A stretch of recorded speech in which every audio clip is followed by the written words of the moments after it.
আমরা যখন বলতেছি গ্যাস বা বিদ্যুৎ কে নিশ্চিত করতে হবে, সরবরাহ নিশ্চিত করতে হবে এই সরকারের, তখন এটাকে বলা হচ্ছে হঠকারিতা সরকার প্রধানের সর্বোচ্চ জায়গা থেকে।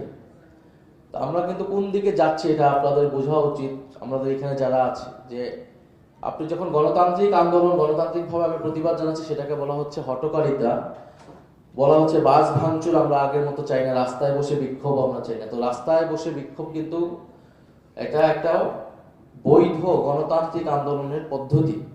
তো কালকে যখন আমি রাস্তায় নামবো প্ল্যাকার্ড হাতে নিয়ে, তখন বলা হবে যে আমি বাস ভাঙচুরের জন্য নামছি এবং আমাকে কিন্তু গ্রেফতার করা হবে, মামলা দেওয়া হবে। সাংবাদিকের চোখে জুলাই, সেটা অবশ্যই একটা হয়তো ভিন্ন অভিজ্ঞতা আপনাদের কাছ থেকে শোনার সুযোগ আমাদের হলো। এবং আমরা জানি হয়তো সামনের দিনগুলোতে আপনারা যা দেখেছেন, প্রত্যক্ষ করেছেন একেবারে ফিল্ডে থেকে, হয়তো আপনারা সেগুলো নিয়ে আরো লিখবেন, বলবেন, এই দেশের মানুষ জানবে, পরবর্তী প্রজন্ম জানবে যে জুলাই গণ অভ্যুত্থান আসলে কিভাবে সংগঠিত হয়েছিল, কত প্রতিকূলতার মধ্য দিয়ে একটা যুদ্ধ সম অবস্থায় আমাদেরকে কাজ করতে হয়েছিল।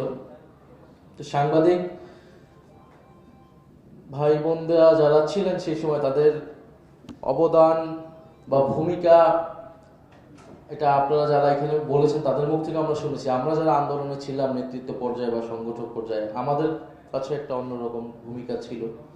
বিশেষত যারা মাঠ পর্যায়ে কাজ করেছে, তাদের পুরো আন্দোলন যেহেতু একটা বড় সময় ধরে চলেছে, 1 থেকে 15 তারিখ, এবং তারপরে এটা তো একটা অন্য পর্যায়ে যায়, তা আমাদের সাথেও কিন্তু একটা সম্পর্ক তৈরি হয়ে গিয়েছিল বিভিন্ন সাংবাদিকদের।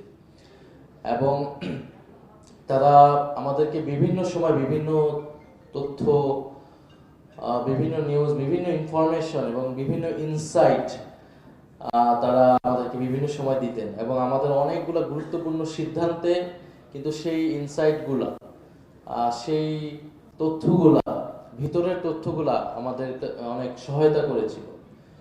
এবং আমরা অনেক এরকম শুনতে পেয়েছি যে তারা নিউজ করেছেন কিন্তু সেই নিউজ প্রচার হচ্ছে না, প্রচার করা হচ্ছে না। এবং একটা পর্যায়ে তো সকল মিডিয়া বন্ধ করে দেওয়া হয়েছিল, ইলেকট্রনিক মিডিয়া বন্ধ করে দেওয়া হয়েছিল, সোশ্যাল মিডিয়া, ইন্টারনেট বন্ধ করে দেওয়া হয়েছিল। আন্তর্জাতিক মিডিয়া যারা কাজ করেন, মাল্টিমিডিয়া যারা কাজ করেন, তো প্রত্যেকটা জায়গায় প্রতিকূলতা আসতেছিল, আপনাদের হাউসে প্রতিকূলতা আসতেছিল। সেগুলো অতিক্রম করে আপনারা অনেক কাজ করে গিয়েছেন। হয়তো আমরা অনেক সাংবাদিককে এখনো চিনি না, যারা মফস্বলে আছে, ঢাকার বাইরে আছে, বিভিন্ন জেলায় যে আন্দোলন সংগঠিত হয়েছিল সেখানে অনেকে কাজ করেছেন।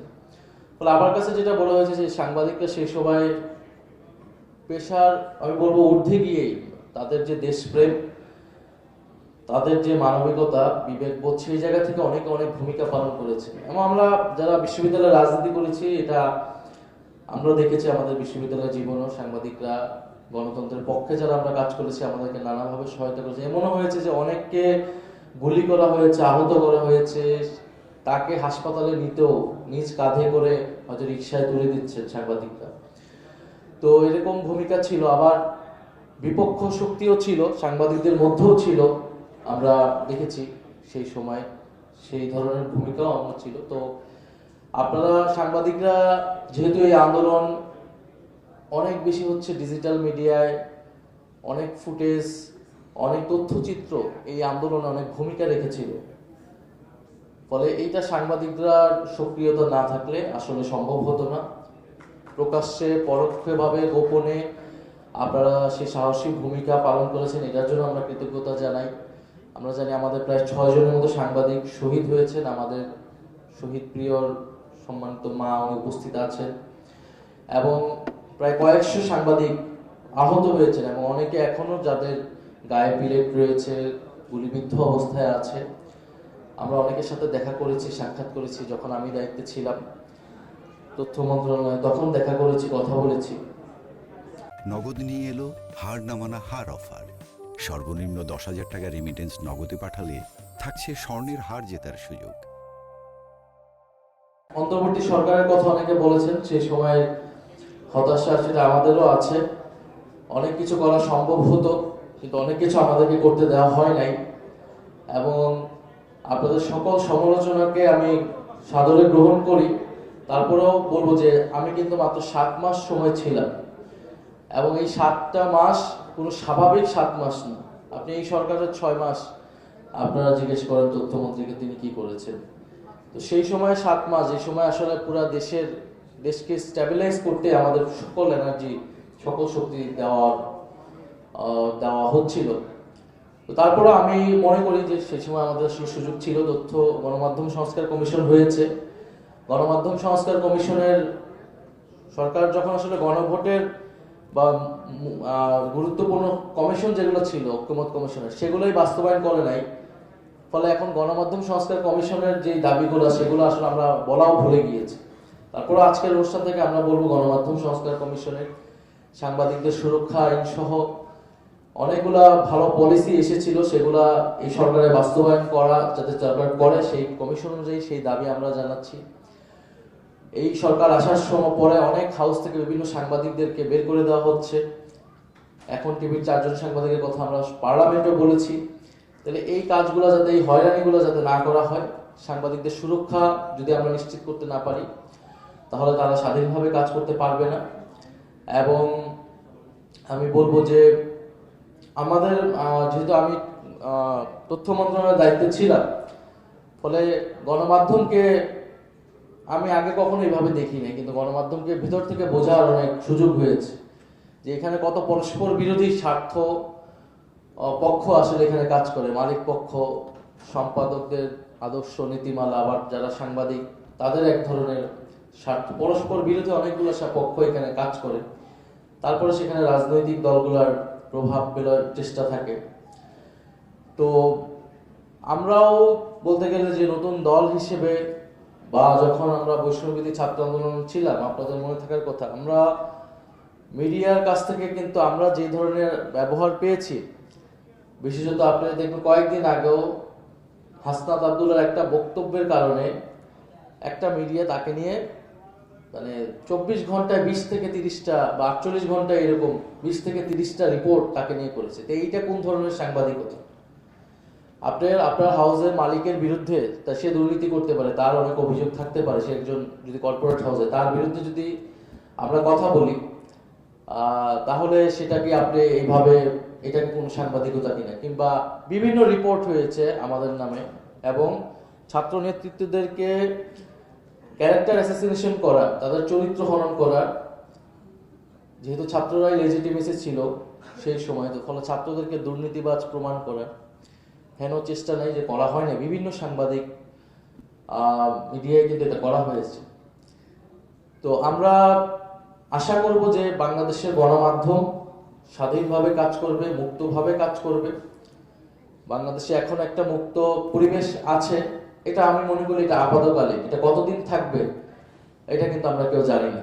এবং ধীরে ধীরে আমরা দেখতে পাচ্ছি যে গণতন্ত্র কিন্তু সংকুচিত হয়ে আসছে, কথা বলার জায়গা সংকুচিত হয়ে আসছে। ফলে সেই সংকোচন ঠেকাতে হবে আপনাদের আমাদের সবাইকে মিলেই। সাংবাদিকদের ভূমিকাটা পালন করলেই হয়, সত্য এবং বস্তুনিষ্ঠ সংবাদটা প্রচার করলেই যথেষ্ট হয়। আর রাজনৈতিক দল হিসেবে আমরা আমাদের ভূমিকা পালন করব।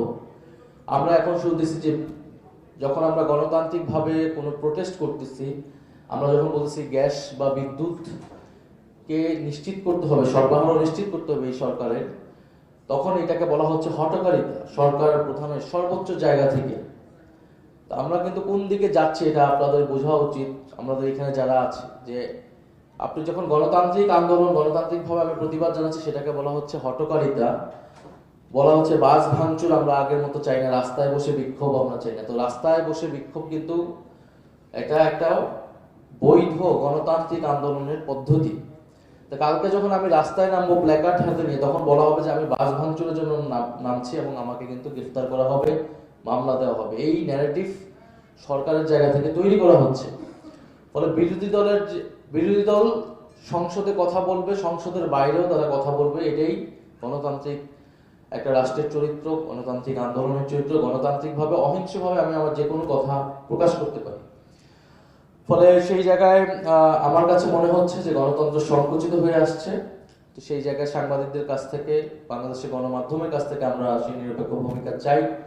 আমরা অন্তর্বর্তী সরকার সবাই, বিভিন্ন সাংবাদিক প্রতিষ্ঠানে অগ্নিসংযোগ থেকে শুরু করে এই ধরনের ঘটনা ঘটেছে, আমরা সেগুলোর প্রতিবাদ জানিয়েছি।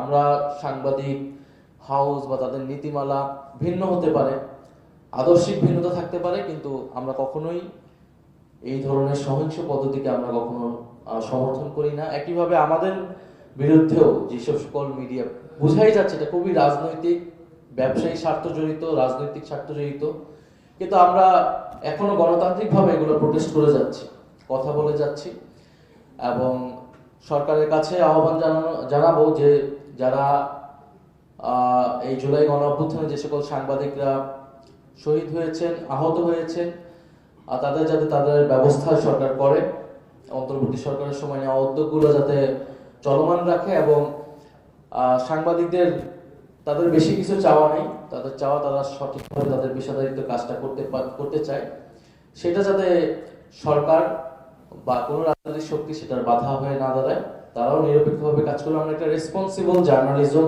চাই, একই সাথে রেসপন্সিবল পলিটিক্স চাই। তো সেইটাই আমরা প্রত্যাশা করছি আজকের অনুষ্ঠান থেকেও।